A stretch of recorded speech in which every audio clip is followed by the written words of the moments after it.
Hey everybody, welcome to this week's Friday update, and based on our traditions, let's kick off with the interest rate.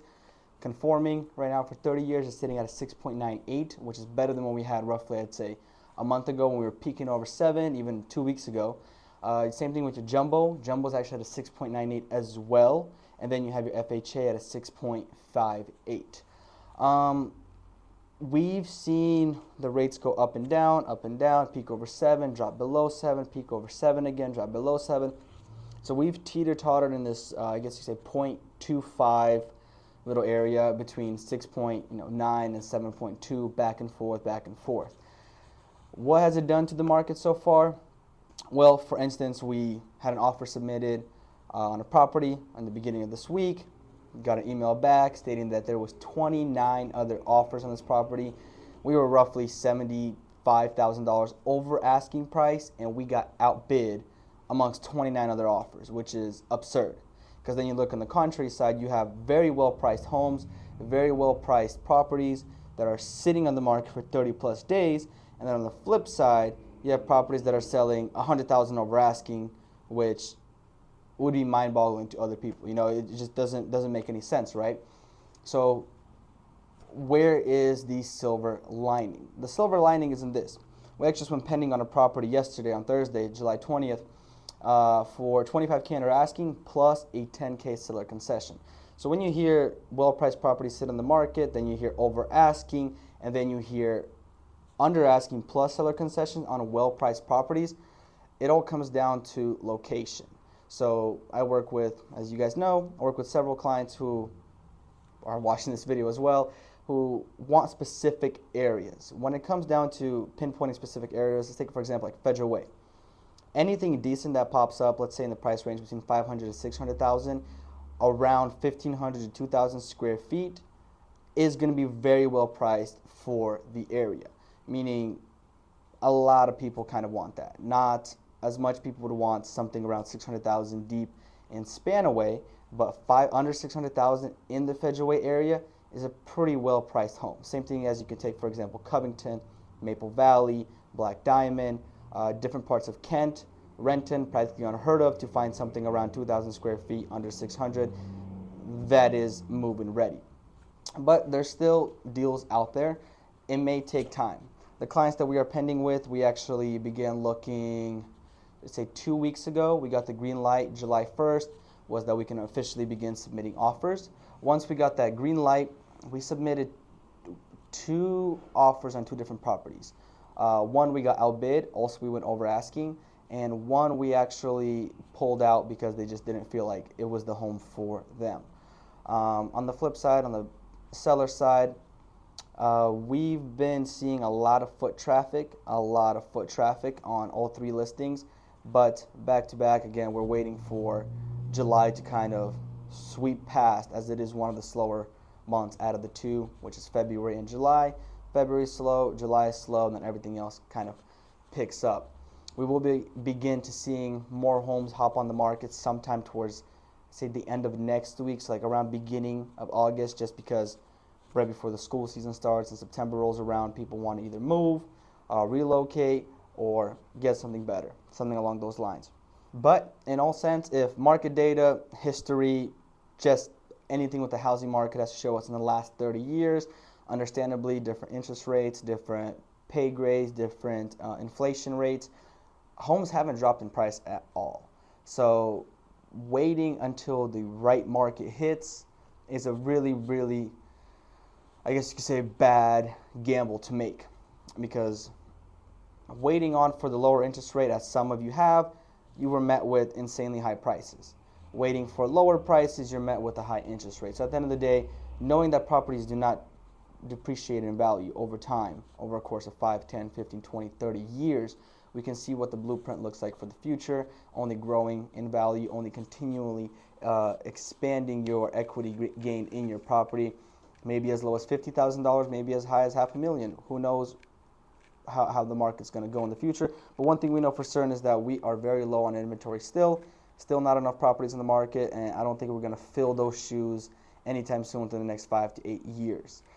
Just because with builders especially, As I said, we are pending on a property that's going to be closing February 1st of 2024 for one of my VA clients. Again, they don't build the homes until you're not under contract. There's a huge lot development on Meridian heading from Edgewood down to Fife. Same thing as well with them, until you are not under contract on that particular lot.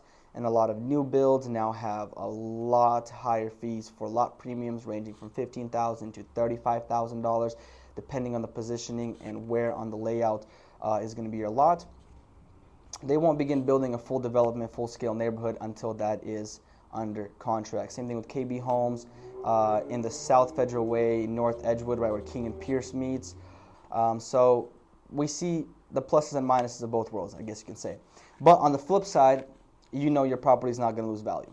So when we kick off into a food place, I like Ebony and Ivory. It's over in Federal Way on Warehouse. I don't know if I mentioned it before, but if I did, sorry, I apologize. I just do quite a bit of meetings over there. It's pretty conveniently placed for me to get to north or south, depending on where I'm going. If I'm going northbound or southbound, 18's right there. They do have, I finally got a chance to try it. It's called the Stairway to Heaven, if I'm not mistaken. I'm going to butcher every single coffee on that 4-coffee list, but amazing. I loved it. Tasted great. Highly recommend you check it out. Really aesthetic. It's in between 2 office compounds, I guess you can say. Right across the street, they're building the huge warehouse where they're expecting, if I read this properly, it was 1,500 semis in and out of there per day. So work-wise and traffic-wise, it looks like Federal Way is going to be getting a little bit of a hub leading up to the full opening of the light rail in 2024. What that will do is any home near I-5 is going to push up in value. So as I said, homes are not depreciating value, they're only growing in value. So that only shows you that with all of these economic advances of work, location, convenience, it's just going to continue to push on to raise the property values within a 5-mile radius of the light rail, of that warehouse on Warehouser, conveniently placed, which is great for the economy. Downside is homes are going to be more pricier for those that want to live in those areas. So to get your foot in the door is open pretty much now before the opening date of that. What I see happening for the remainder of this year, I get a lot of questions about this. What do you see with the market? I'll reiterate myself again. There is no definite stability like, hey, boom, this is the interest rate, boom, this is the house price that we're going to see for the next year. We saw 80,000 over asking not get accepted. We see 25K plus a 10K seller concession get accepted. I did want to touch base on a thing after we did our homebuyers class. We still have the strategy sessions where we pretty much meet one-on-one via Zoom or face-to-face. We can either do it at the office or whatever's convenient closer to you. What benefit that gives you as a seller or a buyer, we pretty much give you a full blueprint of what the entire process is going to look like, as well as a portion of education for understanding what each form does, translating it from the legal version to an understandable version. Also talk about the best case scenarios. I usually lay out 3 different scenarios that we work with as a seller, as a buyer, and then depending on what scenario we're pretty much bumped into, we go over that scenario. Like the one under asking, I laid it out saying, hey, if we ever see a property that's been on the market for longer than 2-3 weeks, we're in a position to negotiate some under asking price and as well as seller concessions. My clients were aware of that. Negotiations took 5 full days. Started negotiating on Sunday. They said no to our offer originally. We're back and forth. The agent replied saying, well, our sellers are not really motivated. We responded with, that's totally fine. If you're not motivated, just let us know. We'll shut the door on this house and we'll move on to the next one. Kind of put them on a, I guess you could say, a time crunch there. Following email response was, all right, we'll go through with it. So that was great. It kind of put the pressure on them, as well as the over asking. Buyers were well aware that that property was going to go a lot over asking, and $80,000 is not a little bit of amount of money on top of the loan. So they were well prepared to battle with it in their means. No way, shape, or form are we going to be pushing you outside of your means. That's just 2 scenarios. The other scenario is just, hey, home is properly priced, like very good location. We're happy with everything. It's been on the market for 5 days. Let's just pitch them an asking price offer and go through with it. That's also the 3rd case scenario. For the seller's perspective, if we're underpriced, we expect to only put the offer review date once we received 1 or 2 offers, or if we received 1 offer and we're expecting 2, 3 the same exact night, then we put an offer review date. Very, very, very rarely will we put an offer review date before we receive an offer, just because if we don't receive an offer, it just makes us feel a little silly there, like we were overhyping a house that shouldn't have been overhyped. If we've been on the market for over 3 weeks, we talk about either price reductions, we talk about proper negotiations, we talk about how we're going to counter if we receive an under asking offer, as well as if we've been on the market for a week and getting just 1 offer, to not get ahead of ourselves and expect multiple offers piling through that door. So we hold your hand in hand through every single step of the process. It's just going to only benefit you. There's no downside to it. It's free of charge, nothing but education, makes you well more rounded in the market as a buyer or a seller, as well as gives you every form, every single blueprint, every step-by-step on how it's going to look. That way you know we're full-on transparent, laying it out on the table for you to see how the process is going to look like.